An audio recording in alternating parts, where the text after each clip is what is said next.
eu sou um caboclo que nasceu lá na Barra do Trombudo, que acreditou na vida, começou a trabalhar muito cedo, que tentou ser jogador, que sentiu o sabor e o prazer de trabalhar na comunicação, e especialmente no rádio, e que se dedicou a vida toda pelo rádio, porque eu gostava do rádio, e gosto do rádio. Eu amo o rádio.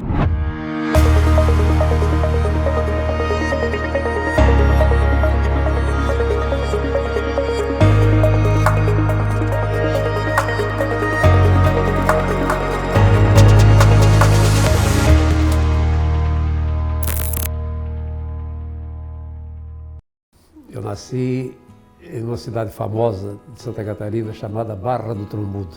É um bairro de Rio do Sul. E distante 7 quilômetros de Rio do Sul, quem vai em direção à agronômica, que antigamente, no tempo que eu nasci, não se chamava agronômica, se chamava pastagem. Ali, meu pai tinha um posto de gasolina, teve um posto de gasolina da Texaco durante 25 anos. Naquele tempo não tinha BR-101, não tinha BR-116, todo o trânsito de São Paulo em direção a Porto Alegre passava por ali. E nesse posto de gasolina, meu pai tinha uma Kombi, e nessa Kombi um serviço de alto-falante, destinado à campanha política. Meu pai fazia os textos e eu lia para o governo do estado, Irineu Bornhausen, para deputado federal Haroldo Carneiro de Carvalho, para deputado estadual Albino Zene, Udo Altenburg, Hélio Carneiro. Esses eram os candidatos da região que o meu pai apoiava e que a gente fazia essas caminhadas, né, com a Kombi fazendo propaganda política. E aos 14 anos, em 1959, eu nasci no dia 5 de junho de 1945. A minha irmã foi morar em Novo Hamburgo, no Rio Grande do Sul, e eu resolvi acompanhá-la. Como eu jogava, já havia um tempo jogando no Catarinense da Barra do Trombudo, eu fui jogar num time chamado Madureira, de Novo Hamburgo. E um cônsul do Grêmio me viu jogando e me indicou para o Grêmio, me levou para Porto Alegre para jogar no Infanto do Grêmio. Isso já em 59. E eu joguei no Infanto do Grêmio algumas partidas, não joguei muito, joguei 6, 8 meses talvez. E um dia machuquei, vim me curar em Rio do Sul. E um parente da minha madrasta, eu perdi a minha mãe, eu tinha 2 anos de idade, fui criado por uma madrasta que me criou muito bem, graças a Deus, sou grato a ela. E esse primo, ele me disse que ia arrumar um clube para me jogar e me indicou o Tupi de Gaspar. E eu peguei o trem na Barra do Trombudo e ia até Gaspar. Cheguei lá, me apresentei para o senhor José Vanzuita, que era o chefe da Estrada de Ferro, que estava me esperando na estação e que era o presidente do Tupi de Gaspar. Ele me levou para jantar numa churrascaria chamada Alvorada. Nós jantamos ali com o Lidinho, que era um acordeonista, que era o gerente da Rádio Clube de Gaspar. E o Lidinho perguntou o que eu podia fazer, o que eu sabia fazer para poder jogar no Tupi. Eu disse que eu sabia falar em microfone. Então ele chamou um cidadão radialista chamado Ademar de Souza, tinha um apelido de Veneno. O Veneno me recebeu no estúdio da rádio e fez um teste comigo num gravador, para os mais velhos do rádio, um gravador geloso. E ele me alertou, olha, quando acender aquela luz vermelha, você começa a falar, e me deu um texto comercial para ler. Acendeu a luz, que era o final da Voz do Brasil, acendeu a luz vermelha, eu li o comercial, li o segundo, li o terceiro, enfim, fiquei trabalhando com ele na rádio até às 10 horas. E ali fiquei trabalhando na ZYT27, Rádio Clube de Gaspar, uma das emissoras coligadas de Santa Catarina. Tinha a Rádio Clube de Gaspar, a Clube de Blumenau, a Clube de Indaial e a Clube de Itajaí, que eram as 4. Me parece que tinha também, acho que Araguaia de Brusque, que fazia parte desta rede. E no dia 14 de julho de 1961, eu tive meu primeiro emprego assinado em rádio, que eu já havia trabalhado antes em Novo Hamburgo, numa fábrica de calçados. E aí comecei a trabalhar em rádio. Desistiu do futebol? Desisti do futebol. Fui jogar no Tupi, arrumei uma namorada em Gaspar. acabei deixando o futebol, cuidando só da namorada e da rádio. Mas logo em seguida, pouco tempo depois, houve uma briga política na cidade e colocaram fogo no transmissor da rádio. A rádio já era comandada pelo Najib Barbieri, que era dono de uma grande agência de propaganda em Blumenau. Acho que até hoje tem uma agência Barbieri em Blumenau. Com o incidente ocorrido com o transmissor, a rádio saiu do ar. Eu lembro que nós estávamos na rádio, o Barbieri tinha um Jeep DKV VMAG. Ele chegou na porta lateral da rádio, baixou a porta era uma porta roliça, baixou e disse: fecha a rádio que o negócio está preto. Trancou com madeira, nós entramos no Jeep, deu uma arma para cada um e nós saímos ali e fomos embora em direção aos fundos de Gaspar. E aí eu me assustei um pouco com aquilo e a rádio também parou de trabalhar. Dali eu precisava trabalhar, queria trabalhar, não queria parar com o rádio, já tinha parado com o futebol.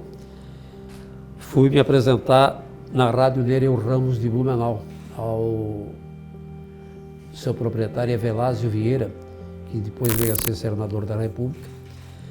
Fui recebido pelo Lazinho, me deu emprego, trabalhei lá com Nelson Toffano, ex-deputado estadual Nelson Toffano, Ronaldo Folador, Genilino, J. Pedro Correia, enfim, um grupo enorme de pessoas.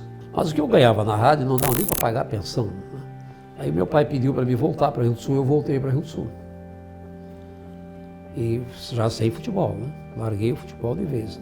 Meu pai comprou um rádio para ouvir a Copa do Mundo, de 1958, e naquele rádio, estava lá em casa na sala, disse: pai, vai ser o meu companheiro aqui de rádio. E fiquei ouvindo um programa de esporte da Rádio Mirador de Rio do Sul, que era então e é ainda, uma das famosas emissoras de rádio de Santa Catarina, uma das mais tradicionais, né? No programa de esporte, um dos locutores disse, dando a classificação do Campeonato Paulista, disse assim, em 11º lugar. Um disse 10º lugar, o outro em 11º lugar. Aí eu disse para meu pai: eu sou melhor do que ele, eu vou lá na rádio. Peguei o ônibus circular, fui na Rádio Mirador, com medo, porque a Mirador era uma emissora tradicional, muito famosa. Me apresentei a um cidadão chamado Donato Ramos, que faleceu recentemente aqui em Florianópolis, um paranaense. O Donato Ramos me mandou por microfone com Mário Figueiredo para fazer o programa A Tarde da Juventude, para fazer um teste. A mesma coisa aconteceu. Mário me deu uma pasta de publicidade, eu li a pasta de publicidade e fiquei trabalhando na rádio. Então trabalhei na Rádio Mirador durante bastante tempo. A mais dispensada do Alto Vale, Rádio Mirador. O seu Osni Gonçalves era o proprietário do rádio, a família hoje ainda é proprietária da Rádio Mirador, que foi um pai para mim, o segundo pai que eu tive na comunicação. Dali eu saí durante um bom tempo, fui repórter de futebol, né? Mas saí para trabalhar na Rádio Clube de Lages, quando eu casei, já em 1963. E lá tive um outro pai que se chamava Carlos Jofre do Amaral, dono da rede SCC. E trabalhei na Rádio Clube de Lages, depois na Rádio Princesa de Lages. E aí, como eu tinha casado, não era muito interessante eu estar longe dos meus sogros, voltei para Rio do Sul. Minha mulher já grávida. Voltei para a Difusora de Rio do Sul, que era uma emissora religiosa. Depois fui para Mirador, eu vim cobrir os Jogos Abertos para a Rádio Mirador na cidade de Brusque. O primeiro foi em 60, o segundo em 65. E eu na fila dos repórteres, dos profissionais de imprensa, à espera de uma ligação telefônica para fazer o boletim para a rádio, eu fiz o boletim antes do Pedro Lopes. O Pedro Lopes era da Rádio Cultura de Joinville. Quando eu terminei o boletim, ele disse assim: dá uma seguradinha aí que eu quero falar contigo. Quando ele saiu da cabine, disse: trabalha onde? Estou na Rádio Mirador de Rio do Sul. Não queres ir para Joinville? Joinville? Eu sou diretor artístico da Rádio Cultura de Joinville. A Rádio Cultura era da Fundição Tupi. Eu disse: olha, podemos pensar. Então, enfim, ele foi para Joinville, me passou o telegrama. Aí eu respondi o telegrama para ele, peguei o ônibus, fui para Joinville, fui trabalhar na Rádio Cultura de Joinville. Que foi uma das escolas que eu tive juntamente com a Mirador do rádio na minha carreira. Tinha uma equipe muito grande, Em 69 nós já fizemos as eliminatórias da Copa do Mundo.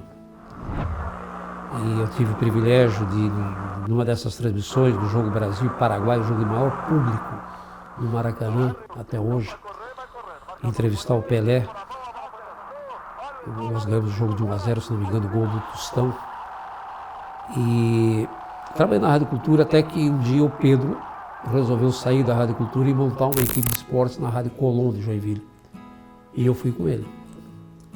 Da Rádio Colón foi lançado, tinha a famosa Loteria Esportiva Tupi. Loteria Esportiva Tupi. Loteria Esportiva Tupi. Loteria Esportiva Tupi. E eu colocava os clubes de Santa Catarina nos jogos da Loteria Esportiva para uma agência chamada Sport Press do Rio de Janeiro, cujo proprietário José Dias era meu amigo. E eu acompanhava um jogo no Paraná, a maioria em Santa Catarina, os jogos que a Tupi fazia ao vivo, eu fazia ponta, que era dar informação do tempo do jogo, o resultado da partida, etc. E tal. E ali eu conheci um cidadão chamado César Rizzo, que era o diretor de esportes da Rádio Tupi.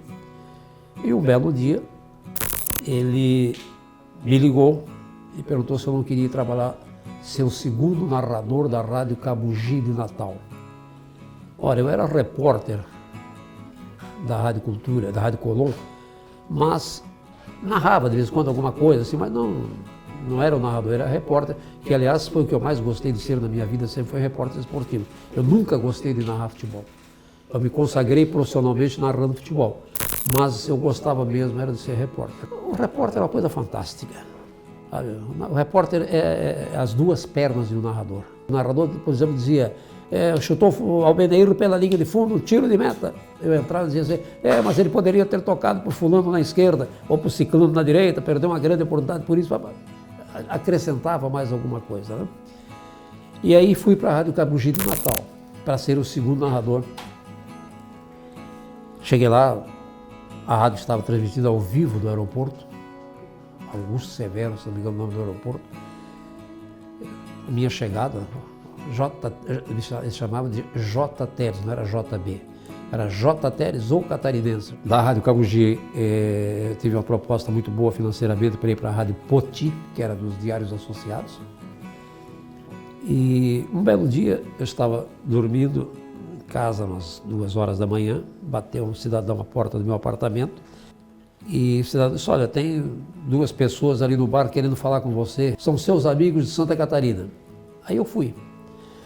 Cheguei lá, era o deputado Fernando Bastos, meu amigo, e o José Elias Giuliari, presidente da Liga Joinvilense de Futebol, que depois veio a ser presidente da Federação Catarinense de Futebol, os dois já de saudosa memória, meus amigos, me pedindo algumas informações sobre um jogador chamado Albeiri, que jogava no ABC de Natal, e me convidando para voltar para Santa Catarina. E eu voltei. Voltei de ônibus de Natal para Santa Catarina. Com a família? Com a família. Imagina que viagem, né? Aí fiquei em Rio do Sul e de Rio do Sul vim tentar a sorte em Florianópolis. Da Rádio Diário da Manhã fui para a Rádio Guarujá. Depois montamos uma equipe de esporte na Rádio Jornal A Verdade, que era na Rua Moura, aqui em Barreiros, com Newton César Viegas, Miguel Livramento, e retornei para Guarujá.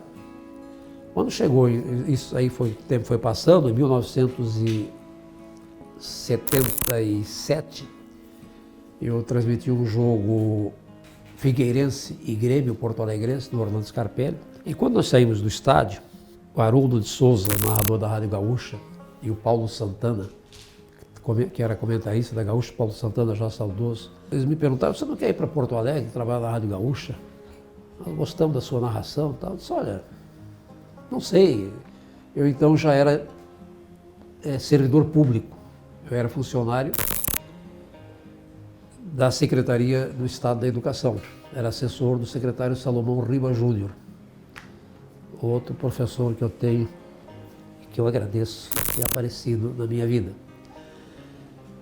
E aí que falei com o Salomão falou com o governador era Antônio Carlos Ponder Reis, eles me liberaram, deram as minhas férias, anteciparam minhas férias, e eu fui para a Rádio Gaúcha em 1977. Cheguei lá, não tinha como me transferir para a Gaúcha, para Porto Alegre, né? E eu não queria perder a minha condição de funcionário aqui. Ainda era cargo comissionado apenas, não era efetivo.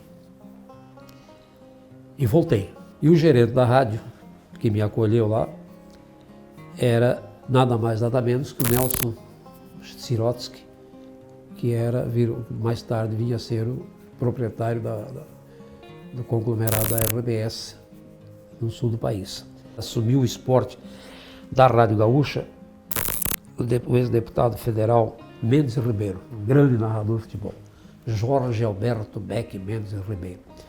E o Mendes Ribeiro, num jogo com o Haroldo na cabine, lá no estádio de Joinville, estádio Ernesto Schlem Sobrinho, me chamou na cabine e na linha de serviço me disse: olha, ouvi as suas narrações aqui, gostei muito das suas narrações, eu assumi o esporte aqui, queria que você voltasse para trabalhar conosco. Eu voltei. Mais 45 dias, porque não tinha como sair daqui, entendeu? A chamada da minha estreia na Rádio Gaúcha era assim: o Grêmio contratou o Walter Corbo, o Inter foi buscar Benítez, a Gaúcha José Teles, um locutor para lá de veloz, com muita técnica e precisão. Ele estreia nesta quarta-feira no Beira-Rio, em Internacional e Brasil de Pelotas, ao lado de Ibsen Pinheiro, ex-deputado, Oswaldo Rola e Rogério Amaral. Esta foi a chamada da minha estreia na Rádio Gaúcha. Quando chegou em 78, então, na véspera da Copa do Mundo, o Luiz Carlos Prates, grande amigo meu, fantástico narrador de futebol, pessoa maravilhosa, o Prates saiu da Rádio Gaúcha e foi para Guaíba, desfalcando a equipe da Rádio Gaúcha na Copa do Mundo. Como o Campeonato Brasileiro era paralelo, a Gaúcha precisava de mais um locutor, mais um narrador. O Nelson voltou a me ligar. Me contou a história, o Prates acabou de nos deixar, teve uma proposta da Guaíba, vai para a Copa com a Guaíba, e eu preciso de um locutor que faça o Campeonato Brasileiro, uma pessoa de confiança, que conheça a rádio, que conheça o pessoal todo aqui, e é você. Estreiei no jogo do Internacional com o Cruzeiro lá em Belo Horizonte, com o João Nassif, hoje comentarista aqui no sul do estado, em Criciúma, e com o Rui Carlos Osterman, que já parou de trabalhar, que era o chefe da equipe de esportes. Terminado aquele campeonato brasileiro, eles me chamaram em Porto Alegre, me fizeram uma homenagem, fizeram um jantar, me deram uma homenagem, me deram uns presentes que eu tenho guardado até hoje. E parou por aí a minha ligação com a RBS. Alguns meses após, eu recebo um telefonema do Ariel Botário Filho, ex-colega nosso, já saudosa memória também. E o Ariel disse: olha, Teres, o Nelson quer falar com você, dá para você subir o morro? Lá no morro da televisão, a TV Cultura já estava instalada, mas a RBS era um galpãozinho que estava construindo o prédio, né? Cheguei lá, me reuni com o Nelson Sirotsky, com o Nelson Vacari e Délcio Fiori e o Ariel Botário. E eles me disseram: olha, nós vamos começar aqui dia 1º de maio, o esporte é com você. Eu preciso que você contrate 2 pessoas para começar o esporte da televisão, você e mais 2. Aí eu indiquei o Newton César Viegas como comentarista e o Walter Souza, 2 saudosos. E no dia 1º de maio de 1979, nós estreamos, narrando ao vivo, a narração externa, fazendo Avaí e Carlos Renault, no estádio Orlando Scarpelli, 3-1 para o Avaí. O primeiro gol narrado pela RBS por mim, foi do Lourival Boca de Mina, um criciumense que hoje mora em Criciúma. E jogava no Avaí. O Avaí ganhou 3-1 do Carlos Renault, que era o meu clube em Santa Catarina na época. Bateu passos. Golaço! Golaço! Um gol magnífico! E aí fiquei na RBS, já aqui, trabalhando durante quase 21 anos. Me aposentei em dezembro de 1999. Silva e Gilberto. Silva!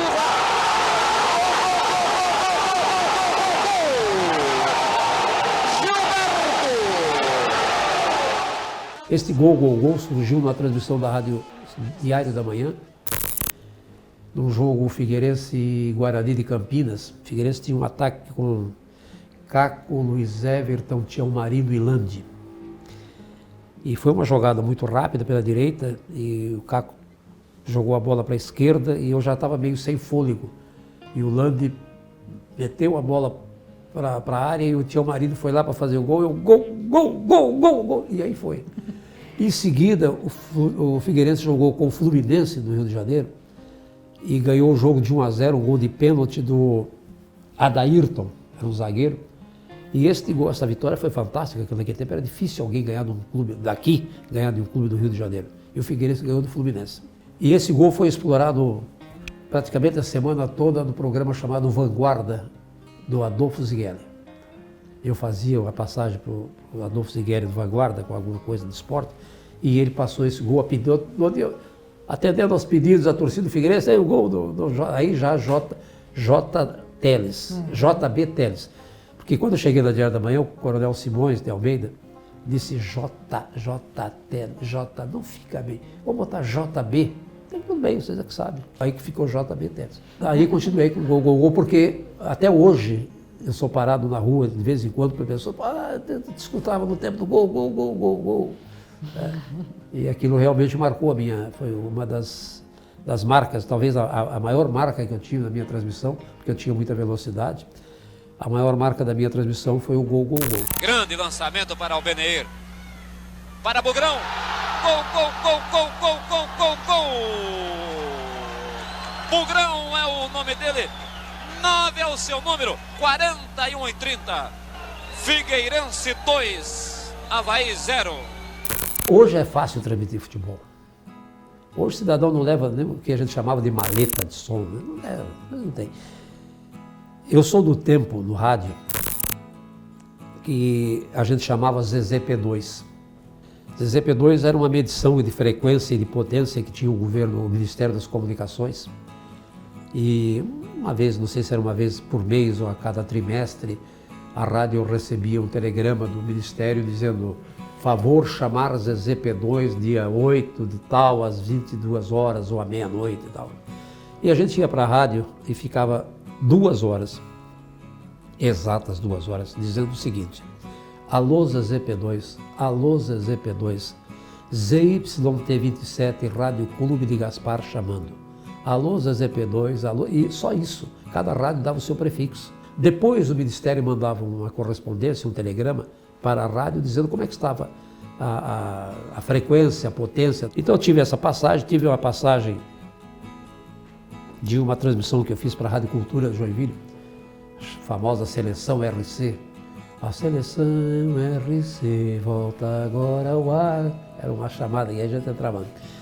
Jogo América de Joinville e Próspera no estádio Mário Balsini, que hoje existe ainda, lá em Criciúma.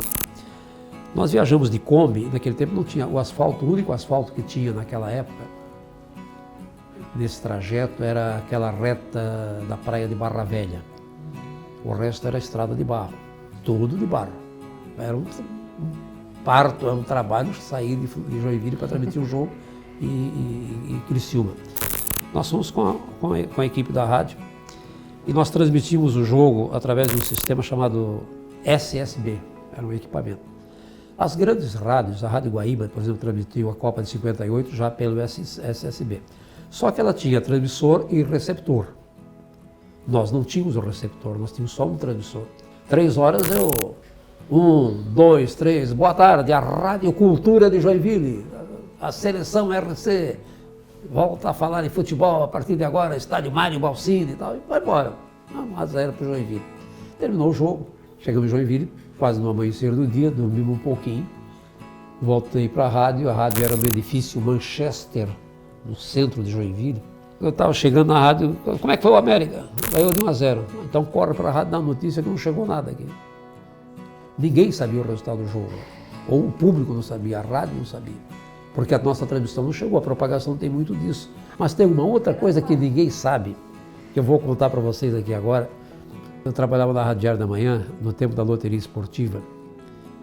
Teve um jogo Figueirense e Guarani de São Miguel do Oeste, no estádio Padre Aurélio Canzi, em São Miguel do Oeste. Ainda está lá esse estádio. Quando chegou lá, transmiti o jogo, abri a jornada, transmiti, me deu uma dor de barriga, uma desinteria. Estou transmitindo o jogo aqui, simplesmente desliguei o microfone, saí na cabine de madeira, atravessei a rua, fui num bar, pedi para a mulher um banheiro, fui no banheiro, voltei uns 10 minutos depois, e quando eu ponho o fone, o Cidinho, que era o nosso operador de som, Alcides Dutra, o Cidinho estava, alô JB, alô São Miguel, alô São Miguel, estava rouco tentando me chamar. Eu liguei o microfone e continuei narrando como se eu já estivesse transmitindo, como se o sinal tivesse caído. Eles só foram saber do episódio quando eu cheguei aqui e contei, que eles acharam que tinha caído o sinal. Ah, bola com caco tocando, aí liguei o microfone e tocou e foi o jogo fora.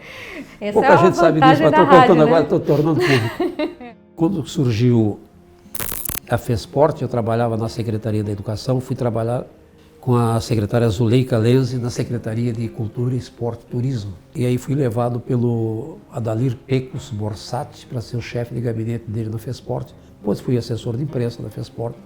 Ajudei a fundar também o Conselho Estadual de Esportes, fui conselheiro várias vezes, tenho o título de comendador do esporte de Santa Catarina concedido pelo Conselho. Eu fui, eu acho, durante 10 ou 12 anos, o locutor do cerimonial dos Jogos Abertos. E a gente não pode encerrar sem falar um pouco dessa sua carreira internacional, porque foram muitas coberturas internacionais, né? Copas eu cobri 7, todas elas credenciadas. Itália, Estados Unidos, França, Alemanha, Coreia, Japão, África do Sul e Brasil. Fiz 8 Copas Américas, aqui só é uma competição com os países na América do Sul. Tenho 2 Copas das Confederações, uma em Dubai e a outra no Brasil. E eu tenho um sem número de jogos com a seleção brasileira. Eu fui o único jornalista catarinense em Roland Garros, entre 6 brasileiros. Eu tinha uma amizade muito grande com a Alice, tenho até hoje, toda a família aqui. E eu estava acompanhando a seleção brasileira no torneio de Lyon, em Paris. Eu trabalhava no Diário Catarinense e na televisão. Então eu tinha, às vezes, certa dificuldade para sair para trabalhar. Mas como eu era chefe de credenciamento da CBF, eu fazia o credenciamento de toda a imprensa do mundo nos jogos da seleção brasileira, eu tinha uma ligação muito grande também com o Dr. Ricardo Teixeira, que era o presidente da CBF. E ele ligava para o Pedro Sirotsky e dizia, olha, preciso do Térez no jogo X. E eu cheguei no Diário, cheguei na televisão e disse, olha, eu estou indo para a Copa, estou indo para acompanhar a seleção brasileira nesse torneio de Lyon.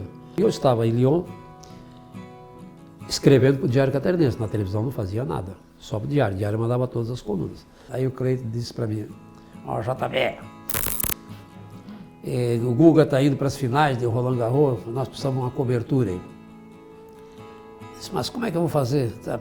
Aluga um telefone, pega o trem, vai para lá, não tem problema de despesa, gasta o que tiver que gastar, mas nós temos que estar junto na quadra de Roland Garros. Eu não tinha nem credencial.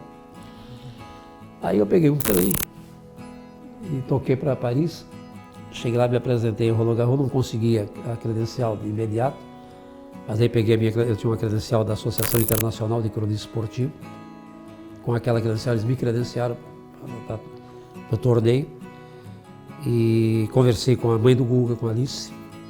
A Alice chamou a assessora de imprensa do Guga, que era de São Paulo, e disse, olha, o que puder facilitar, esse aqui é amigo nosso, tal.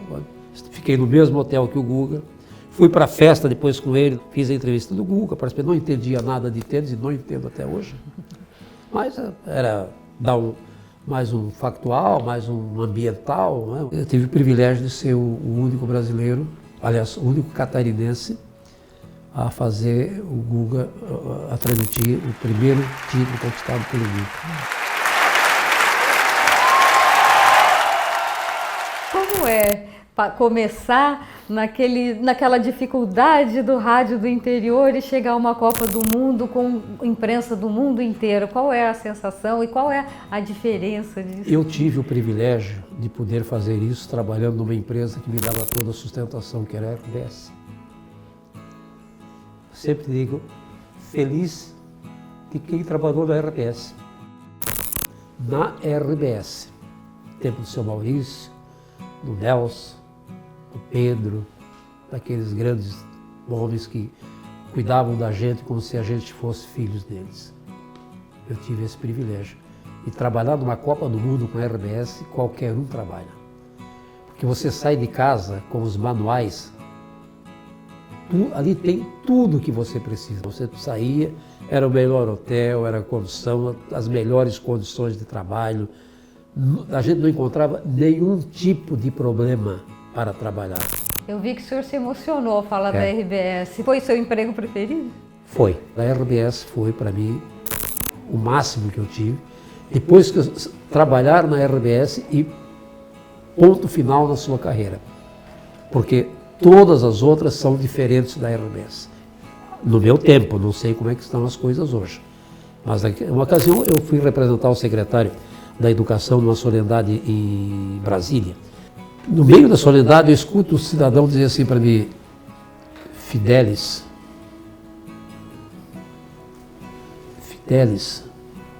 terceira vez que ele falou Fidelis, eu olhei para trás.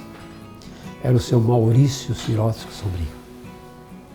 Estava ele e a Ana Amélia Lemos, hoje senadora da República. Ele me reconheceu como funcionário dele. Só não lembrou meu nome de Teles, ele me chamou de Fidelis. Eu não tenho como esquecer uma empresa dessa, uma gente dessa. Eu quero morrer com esse sentimento de gratidão com eles. O senhor trabalhou no Figueirense também? Trabalhei, fui fui assessor de imprensa do Figueirense, na primeira gestão do Paulo Prisco Paraíso. E é o seu time do coração? É. Em Santa Catarina eu era Carlos Renault desde criancinha. Depois torci para o Figueirense. Quando cheguei em Florianópolis, trabalhei aqui há muitos anos, nunca ninguém soube quem eu era. Quando eu saí do rádio é que eu fui para o Figueirense e descobriram que eu era figueirense. Que eu nunca deixei transparecer que eu era, muito pelo contrário, eu tenho enormes amizades no Avaí. Eu tenho mais amigos dentro do Avaí do que no Figueirense, por incrível que pareça. Na faixa internacional, sou Boca Juniors na Argentina, Peñarol no Uruguai e Real Madrid na Europa. Mas a minha paixão chama-se Corinthians. Ah, o senhor é um corintiano, então, declarado. Apaixonado pelo Corinthians. Sou católico, apostólico, corintiano.